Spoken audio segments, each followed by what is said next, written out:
The 1980s were a wild experiment in television.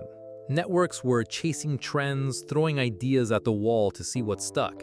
Some shows became instant classics: The A-Team, Knight Rider, Miami Vice.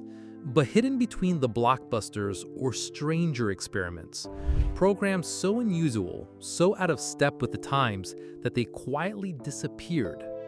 These weren't just shows that got canceled. They were programs that seemed to fall through the cracks entirely, leaving behind little more than faint memories in the minds of those who caught them during their brief runs. For everyone else, they might as well have never existed. But they did. And today on Vintaverse, we're counting down 10 of the weirdest 1980s TV shows that mysteriously vanished without a trace. Number 10.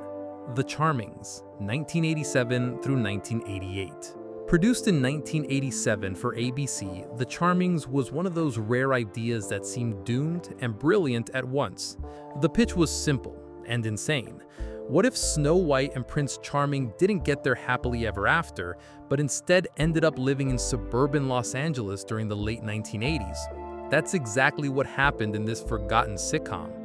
The show followed Snow White, Prince Charming, and their two children magically transported from fairy tale kingdoms into the age of microwave ovens, mall culture, and mullet haircuts. Their next-door neighbors? A cynical real estate agent and her husband who treated them like lunatics. And lurking downstairs in the basement, the evil queen herself, demoted from villain to whiz-cracking housemate. Episodes were unapologetically bizarre. One week, Prince Charming struggled to get his driver's license. The next, Snow White tried to figure out how a credit card worked. The humor leaned hard on culture clash, medieval ideals crashing into Reagan-era suburbia.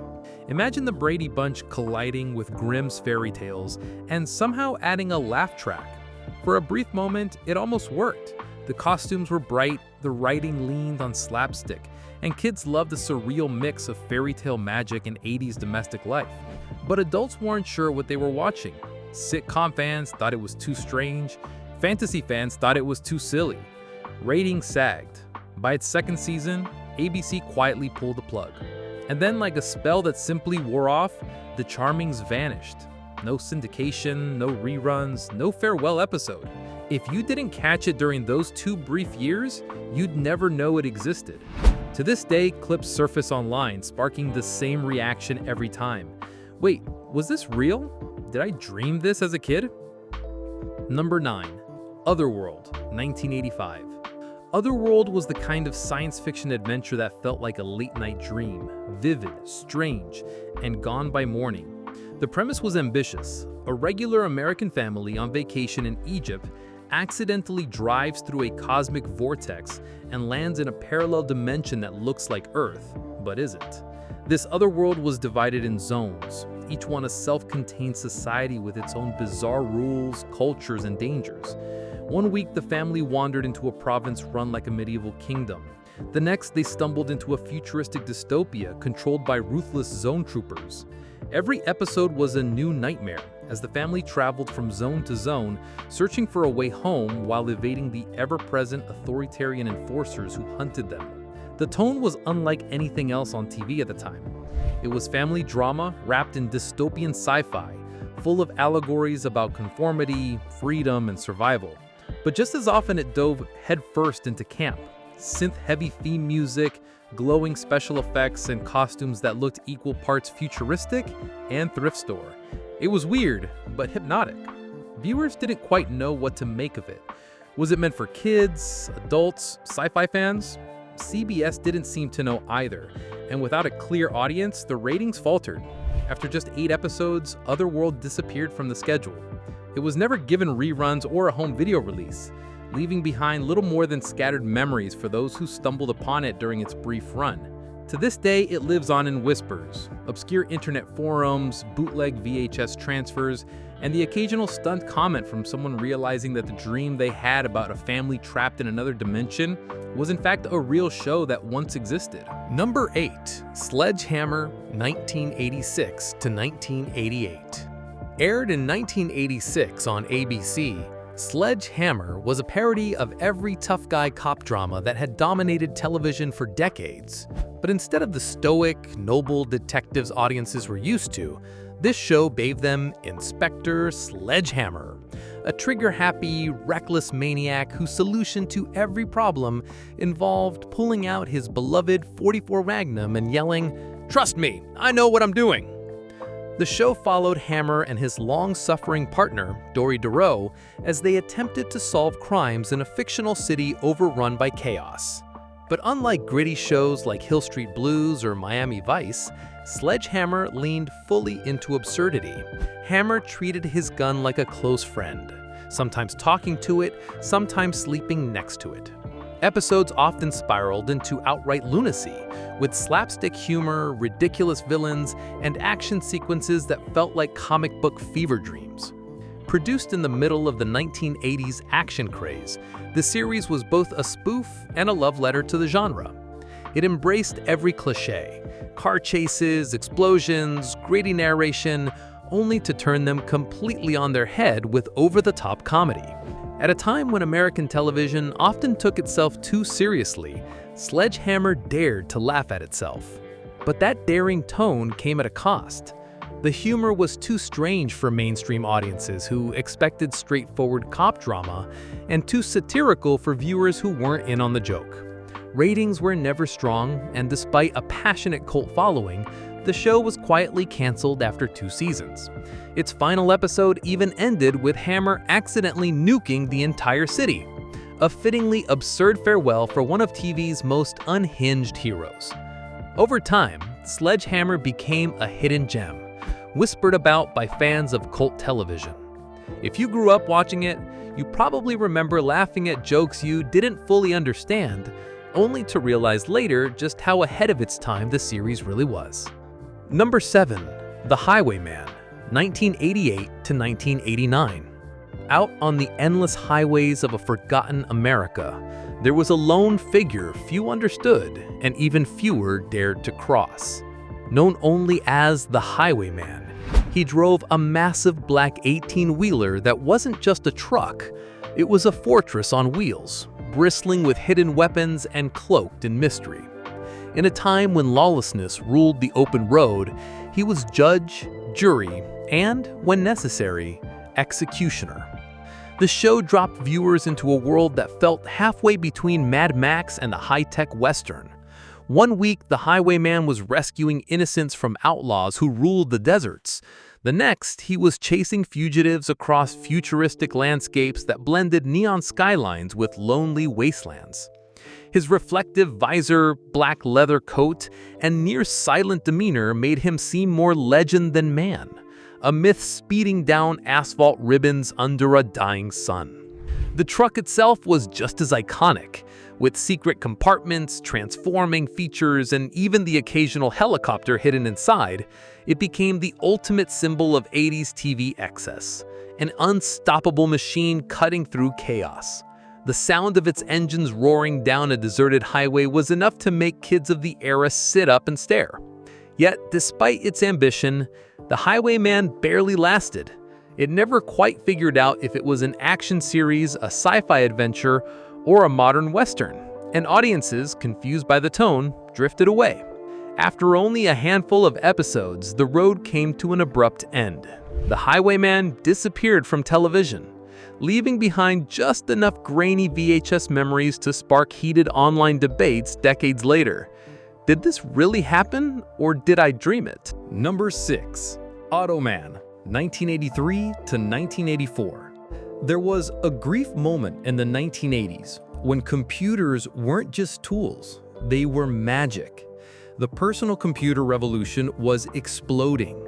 Tron had dazzled audiences in theaters, and television wanted its own digital hero. That's where Automan came in, a show so strange and so ambitious that it felt decades ahead of its time, and yet hopelessly trapped in the era that birthed it. The story followed Walter Nebisher, a mild-mannered police computer expert who created a holographic crime fighter, Automan, to help him solve cases. By day, Walter was ignored by fellow officers and dismissed as a nerd. By night, he unleashed his glowing, neon-suited creation who could step out of the computer and into the real world to fight crime. Automan was perfect in every way: superhuman strength, unshakable charm, and an ability to summon futuristic vehicles out of thin air. And then there was Cursor, a floating digital sidekick who zipped around like a mischievous screensaver, instantly generating whatever gadget Automan needed. A glowing car? Done. A helicopter? Easy. Entire hideouts materializing from nowhere? No problem. The effect was groundbreaking for television at the time, borrowing visual cues straight from Tron, with bright blue outlines and dizzying light trails. But as dazzling as the visuals were, the show's concept was pure 80s camp. Automan wore a glowing suit that looked equal parts superhero and disco dancer. His car defied physics by making 90-degree turns at full speed, tossing passengers around like ragdolls. The dialogue leaned heavily on cheesy one-liners and winks to the camera, riding the thin line between futuristic and absurd. Audiences weren't sure what to make of it. Was it science fiction? Was it comedy? Or was it just an excuse to show off glowing special effects? Whatever the case, Automan couldn't hold on. After only a single season, the show disappeared from the airwaves, quietly relegated to obscurity. No reruns, no VHS box set, no second life in syndication. Just a faint memory of a glowing man saving the day. Today, Automan exists in the strange limbo of cult television. Clips resurface online every so often, sparking the same reaction: disbelief, laughter, and nostalgia, all at once. It's a show so utterly 1980s, so committed to its ridiculous premise that you can't help but admire it, even if you're not sure how it ever got made in the first place. Number 5. Out of This World, 1987 to 1991. Every kid in the 1980s secretly wished for a superpower: flying, invisibility, reading minds. But Out of This World gave its teenage heroine something stranger: the ability to freeze time with just the touch of her fingers.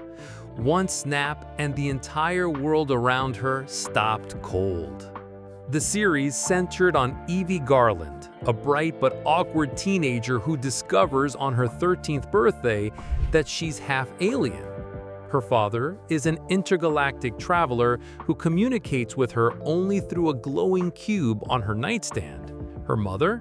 A regular Earth woman trying desperately to raise a daughter who could stop clocks mid-sentence.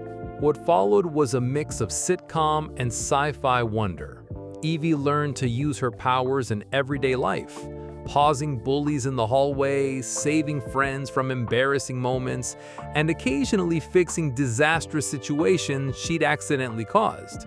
But every freeze came with rules and consequences, turning each episode into a balance between teenage chaos and extraterrestrial responsibility. The show had an oddly comforting charm. Unlike darker sci-fi fare, Out of This World leaned heavily on warmth and humor. Part E.T., part Full House. It wasn't about saving the galaxy, it was about surviving adolescence with a secret no one could know. And for kids watching at home, it felt like a wish fulfillment fantasy. What if you too could stop time with a flick of your fingers? Despite running for 4 seasons, the series quietly faded from memory once it left syndication. There were no DVD releases, no streaming revivals, and only scattered reruns on niche cable networks. For many, it lived only in fragments, faint recollections of a girl freezing the world while everyone else stood still, waiting for life to resume. Even now, the concept feels surreal. A teenager freezing time to get through high school? It's so specific to the 80s. Wholesome, bizarre, and just a little magical, that it's hard to imagine it being made today. Number 4. Cop Rock, 1990. Some television experiments are bold, others are reckless. Cop Rock somehow managed to be both. Imagine a hard-edged police procedural. Gritty crimes, moral gray areas, cops and criminals facing the toughest moments of their lives. And now imagine every single one of those moments sung as a full-blown musical number. That was Cop Rock, a show where officers belted out ballads during drug busts, where courtroom verdicts turned into gospel choir anthems, where suspects sang confessions in handcuffs, complete with choreography. It wasn't satire, it wasn't comedy. It played itself completely straight, which made it even stranger. Created by Stephen Bochco, the same man behind Hill Street Blues and LA Law, the series was pitched as Hill Street Blues meets Fame. The music was undeniably catchy, soulful, bluesy numbers written by acclaimed songwriters, but the tonal whiplash was impossible to ignore. One moment, a detective uncovers a grisly murder. The next, the entire cast is dancing through the precinct in perfect harmony. Audiences were baffled. Critics didn't know what to say. Was it brilliant? Was it awful? Or was it something so strange it defied description? The ratings answered that question quickly. After only 11 episodes, ABC pulled the plug. The final episode aired quietly, with little fanfare, leaving behind one of the strangest cult curiosities in television history. Today, Cop Rock is remembered less for its storylines and more for its sheer audacity.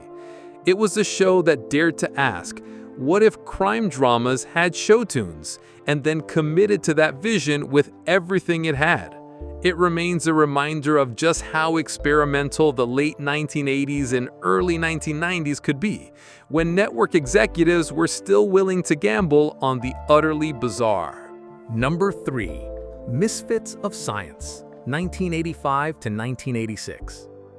Before superheroes dominated the box office, they stumbled awkwardly onto television, and nowhere was that more evident than in Misfits of Science.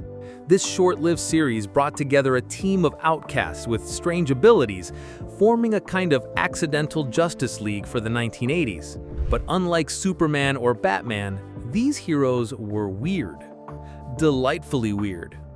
At the center was Dr. Billy Hayes, a fast-talking scientist who assembled a crew of misfits to work for a secret government program.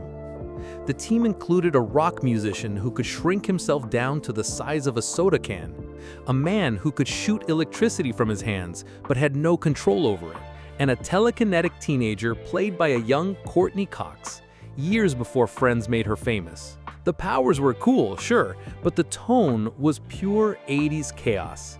Episodes combined superhero antics with wacky comedy and heartwarming friendship arcs. One week they were stopping mad scientists, the next helping kids at a summer camp. It was X-Men by the way of the A-Team, fueled by neon colors, synth music, and the belief that being weird could also be heroic. What made the show memorable and confusing was how drastically it swung in tone. One moment you'd get slapstick humor, the next surprisingly dark government conspiracies. The opening credits were set to a high-energy theme song that screamed Saturday morning cartoon, but the episodes often touched on heavy themes like isolation and belonging. It couldn't decide if it was for kids, teens, or adults, and that confusion ultimately doomed it. Despite the premise's potential, Misfits of Science only lasted one season. Ratings were modest, and NBC didn't know how to market it. Without reruns or home video releases, it faded into obscurity, living on only in scattered fan memories and bootleg VHS tapes traded at conventions. Yet, for those who caught it, Misfits of Science was unforgettable, a show ahead of its time in its ensemble cast and serialized storytelling, but firmly rooted in the bizarre optimism of the 80s. And for fans of Courtney Cox, discovering this series today feels like finding a secret chapter in her career, one where superpowers were just as important as teenage angst. Number 2. Small Wonder, 1985 to 1989. In an era when family sitcoms ruled the airwaves, Small Wonder stood apart, not because of heartwarming stories or clever writing, but because its central character wasn't even human. She was a robot, a robot disguised as a little girl living quietly in suburban America, pretending to be just another member of the family. The show followed Ted Lawson, a robotics engineer who secretly built an android daughter named Vicky. Programmed to help around the house and learn human emotions, Vicky wore a checkered pinafore dress, spoke in a monotone voice, and moved stiffly like a wind-up doll. To the Lawson family, she was both a marvel and a constant headache, forever misinterpreting human behavior and unintentionally causing chaos. Episodes revolved around Vicky's attempts to fit into normal family life while hiding her robotic nature from the neighbors. She'd attend school, play with the kids next door, and accidentally reveal superhuman strength or bizarre abilities like data storage in her back panel. The result was part sitcom, part low-budget science fiction, and part unintentional comedy, especially when Vicky's deadpan stare and stiff movements land firmly in the uncanny valley, turning wholesome family moments into something unintentionally eerie. Remarkably, Small Wonder lasted 4 seasons in syndication, becoming one of the longest-running science fiction comedies of its time. But when it ended, it vanished almost completely. No profile reruns, no major home video release, just hazy memories of a little robot girl whose secret no one could quite forget. Today, Small Wonder lives on mostly through nostalgic clips and internet memes, where viewers debate whether it was charmingly weird or just plain unsettling. Either way, it remains one of the strangest relics of the 80s television, proof that even the most outlandish premises could find the place on primetime. Number 1. Manimal, 1983. There are strange TV shows, and then there's Manimal, a series so outrageous, so unabashedly bizarre that even in the anything-goes landscape of 1980s television, it stood out as something completely different. Manimal followed Dr. Jonathan Chase, a wealthy professor with a secret gift, or curse, depending on how you looked at it. By sheer force of will, Chase could transform into any animal he desired. One episode, he'd become a hawk, soaring above the city to track criminals from the sky. The next, he'd morph into a black panther, pouncing on unsuspecting villains in dark alleyways. The transformations were slow, dramatic, and unforgettable. Long shots of claws sprouting, eyes glowing, skin rippling as man became beast. For 1983, these effects were cutting edge and just unsettling enough to burn into the memories of everyone who saw them. The premise was pure pulp fantasy. Each week, Chase used his abilities to fight crime alongside a tough NYPD detective, blending crime procedural with wild, shape-shifting spectacle. But tone was everything, and Manimal treated its story with absolute seriousness, as if transforming into a panther mid-chase was the most natural thing in the world. For kids, it was mesmerizing. For adults, confusing. And for critics, unforgiving. The show was relentlessly mocked for its campy premise and over-the-top special effects, even as it quietly built a cult following. Despite premiering with huge fanfare, Manimal lasted only 8 episodes before NBC canceled it, citing poor ratings. Yet its brief life left an outsized legacy. Clips of its transformation scenes, complete with dramatic synth music and slow dissolves, would resurface for decades, both ridiculed and celebrated as peak 80s television excess. Today, Manimal stands as the ultimate example of bold, unrestrained creativity in network TV. It's a show that swung for the fences, missed spectacularly, and somehow earned immortality in the process. Whether you remember it fondly or never knew it existed, there's no denying its place at the very top of the Weird TV Hall of Fame. If you grew up watching these shows, you know that strange magic they carried. And if you're discovering them now for the first time, welcome to the hidden corners of television history. This is what we do here at Vintaverse, unearthing the weird, the forgotten, and the wonderfully bizarre pieces of pop culture that deserve a second look. So if this trip down memory lane brought back a smile or left you wondering how some of these shows ever got made, join us here on Vintaverse for more forgotten gems and strange legends from the past. Because in this universe of nostalgia, there's always another story waiting to be rediscovered.